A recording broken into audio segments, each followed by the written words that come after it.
Welcome, ladies and gentlemen, to the Pro Wrestling Report Express for Thursday, August 27, 2009. I saved it for over there. I didn't actually burn It is question and answer, your emails, and these emails had been submitted via pwrshow.com. Hop on over to pwrshow.com and check out our exclusive ability for you to interact with us via email, shoutbox, forum, chatmosphere, Twitter. We've already, and I've given up on the chatosphere thing. Clearly. I've given up on Clearly. it. We need to change it to the holobox. Ooh, the holobox. Thank you. You know, I'm a marketing man, You're man not, genius. Not a Yes, I marketing am. anything. So you can send those emails to us at that site. And let's go down the list of those emails. First is from Martin Winter. Referenced SummerSlam this past Sunday. First of all, it was an awesome pay-per-view. Started with a great match, Ziggler versus Mysterio, and you saw in that match that the audience appreciates Ziggler. Yeah. You could hear the "Let's Go Ziggler" chants in the match. I totally agree with you that Ziggler is going to be one of the next big stars, and maybe the biggest star. You know what he needs to do, though, is learn how to handle everyone telling him he's going to be the next big star. And also, I just wanted to say it's just awesome to watch Randy Orton wrestle. He's one of the best ever. Okay. Well, that email was awesome. Next comes from a YouTube user by the name of Canadian Daniel. I was wondering what your inputs are about WWE going PG. Now that they've gone PG, they have no blood, less extremeness, and DX really does not belong in the PG place. What do you think? There you go. That was an audio response. As Frank said last week on the ESPN radio show, they really walked up to that line of PG last week. And some of the things they were saying specifically during that 25-minute birthday celebration. Well, for Vince McMahon. I'd go one day earlier into the pay-per-view. And again, it's pay-per-view, so they're going to be a little more risque with the DX entrance. Michael's laying on his back with a big cannon in between his legs. You're the only one who saw it that way. I'm the only one that pays attention, apparently, to the product. Pay attention to the product. Another YouTube user named King Bling Blah. Do you see similarities between Austin and Orton? Both men do whatever they want, and both men act like they can't be stopped. When I talk about Austin, I mean in his prime. To me, Orton is a heel variation of Austin. But Austin was built as a heel, but became face because of the fan reaction. Orton's too slow and methodical, though. Austin was full octane. You know, Orton's got an intensity. I had not even considered those similarities until brought up in this email, but yeah, I see them. I guess if you wanted to Orton make 316 says I'm a prick. No, if you want to make the comparisons, you could find ways to make comparisons to Clinton and Abraham Lincoln. Two great presidents. Abraham freed us. Clinton refreed us. Well, I'm glad he freed us. Thank you for that email. You mean Milwaukeeans, right? I mean, whatever the fans out there would like to interpret it meaning. King Bling Blah says, I just have one last thing to say, and that is, we'll do it live. To what? Pro Wrestling Report on 540 ESPN. Live video starting this Monday night, August 31st. Mean? We'll do it live. It means I'll write it, and we'll do it live. This thing sucks. Another YouTube user, the Amazing Ferdy, who deemed you Amazing Ferdy, said, I would just like to hear your thoughts on John Cena's overall wrestling ability. I've never heard you mention his actual wrestling ability on your primetime segments, and I was just wondering if you could answer this question for me. We've talked about it several times, actually. Did you know that in 2007, John Cena was voted Wrestler of the Year in the PWR honors? Oh, I know. He was voted on by you, the people? The population. Yeah. I've stolen that, He was voted Wrestler of the Year. John Cena's wrestling abilities are well, he can wrestle. He can wrestle. But he doesn't have to. I mean, I guess the only way you can do is compare. I mean, is he the best wrestler in WWE? Absolutely not. Was Hulk Hogan the best wrestler in WWE? You know who else wasn't? Hulk Hogan. Absolutely not. Was Ric Flair the best wrestler in the NWA or WCW? Probably. There's a difference.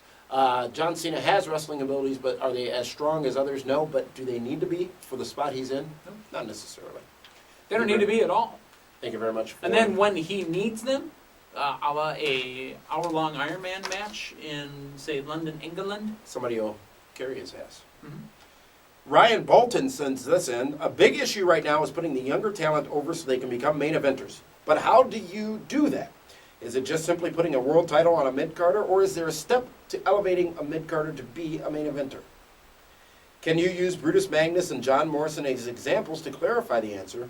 Tell us the steps the mid-carder has to take to become a main eventer. In the case of either of those gentlemen, Brutus Magnus or John Morrison... we got to stop, though. Brutus Magnus is not on the level that John Morrison is. At all. Brutus Magnus is barely sniffing the crotch of the mid-card. It takes persistence. I talk a lot about the Triple H build in 2000-2001, how he became a star, how he crossed that threshold. I think it takes persistence, and it takes almost what they're doing with Morrison, what they've started to do with Ziggler, what they're doing with The Miz. Keep these people in your face. Mm-hmm. Let you, the fan, let us, the fans, realize how good or how bad they are, and our reactions, our engagement, our purchases will determine whether or not they are a main eventer. You know, another example could be Edge.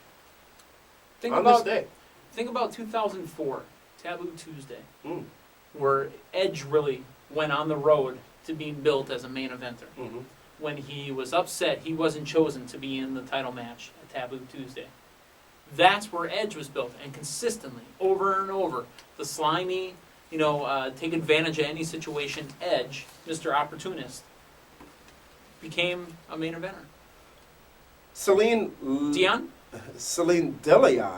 Close enough. Says, I'm a huge WWE fan, and I've come to realize Monday Night Raw hasn't really had a general manager. It's DeLeon, by the way. Hasn't really had a general manager since Eric Bischoff, because Coachman was interim. Vince McMahon wasn't really a GM, and Adam Lee, Stephanie McMahon, Vicky Guerrero lasted how long? Now they have this celebrity host thing. Your opinions on that? And also, don't you think it would be a great storyline if they had a romantic storyline between Stephanie McMahon and Chris Jericho? That's already happened. Jericho's actually made out with Stephanie before, when the boobies hit the floor.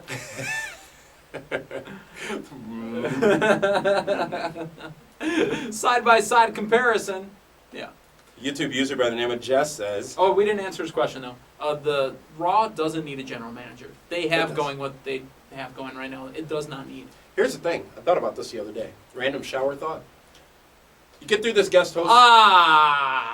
Do you not have random shower thoughts, or are you too busy doing other things? You get through this guest host thing, and when you're done with it, when it's run its course, excuse me! Bring Vicky back. That's where Uncle Eric comes back. No. He's been lighting a match under the nearest bridge lately. Yeah, but that doesn't always mean anything. No, but there's time. Time heals wounds. Not enough time yet. But Vicky. Paul Heyman. Vicky. You're too far to the left. Or to the right. No, I think that'd be awesome. Vicky came back. I mean, Vicky's got... No, it wouldn't. Because she doesn't know how to buy and wear sleeves. Jess sends this in. What I think they should do is make Matt Morgan versus Kurt Angle for the title. This reference TNA. Bobby Lashley would mess Angle up, and Matt would be the new champion. Then Lashley-Angle rivalry would get much bigger. Do you think that's a possibility that TNA would do that? No, they want more heat with the belt being involved, too. Even though...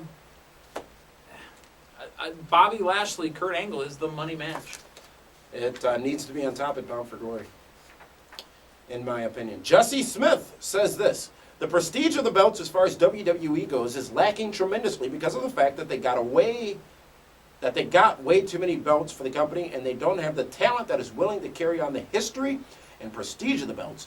And with them, always customizing them is frankly stupid. When was the last time they customized the belts? Cena. How long ago was that? How many years now? Couple, 2, 3. At least. Matter of fact, the belt hasn't spun for 2 to 3 years. Who was the first person to customize belts, at least? Stone Cold and Steve Austin. Back it up. The Ultimate Warrior. Remember he had the different straps? He had the yellow one, the white one, the red one for the Intercontinental title?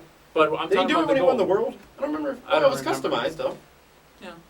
I thought that was subtly clever by WWE to have done that when they did. But the smoking skull Mhm. was one Austin did. But the belt hasn't spun, excuse me, in 2 to 3 years. That's on lockdown.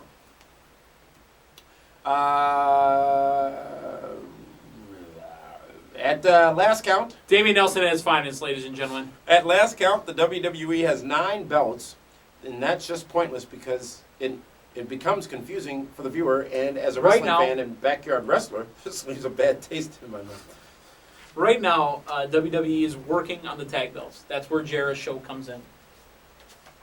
Right now, they're working on the heavyweight championship, even though they played quote-unquote hot potato with it. But that was just a... Hot potato, hot potato. Mhm.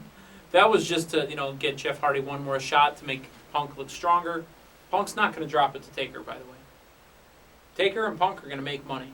And you know what? That's why you like a guy like Taker. Even though Damian Nelson hates The Undertaker. Apparently. The Undertaker looks at a guy and goes, I'll work with you. We can make some money. And I guarantee you, there's a 3 pay-per-view set up for Taker Punk. It always happens around this time of year, though. Remember Because Brock Lesnar, he goes Kennedy, right to Survivor Lesnar, Series. Taker, Kennedy, Taker. Right to Survivor Series. Well, it fits into the Undertaker's break schedule. Yes, it does. Because then he shows up again around Royal Rumble. Let's not forget TNA's adding tag team knockouts titles as well. So, while this talked about WWE, TNA adding a championship, but this one I think is one that they can justify adding. Mm-hmm. Yeah, I think so too. That is PWR Express for Thursday, August 27, 2009. If you haven't done so already, make sure you check out our interview with TNA President Dixie Carter. Dixie the Cougar Carter. I'm working on that. Which is available on our She's media hot. networks as well. I am attracted to Dixie Carter. I can't help it. We will see you tomorrow night for PWR Primetime. Yeah, primetime is right. We're going to talk about Hey, the I got one rise and quick fall one. of WCW. Do I We're look going to talk like about Simon Jeff Diamond? Hardy's. You absolutely look like Simon. Actually, Simon Diamond looks like you, which is an insult to him. We're going to talk about the Do I look like WCW Cody DVD. Get her done. Give her. Will you stop? I'm trying to end this show, and you just. We're already beyond time here. Cal's holding up fingers and such at me. Express. Tomorrow, PWR Primetime, we're going to talk about the WCW DVD released earlier this week by WWE, and we're Rise also and going to fall. talk about Jeff Hardy's departure from WWE. That's PWR Primetime tomorrow night, right here on Wrestling Report. For the man they call me Ned DeCosta, Dave Earl, we'll see you tomorrow, PWR Primetime.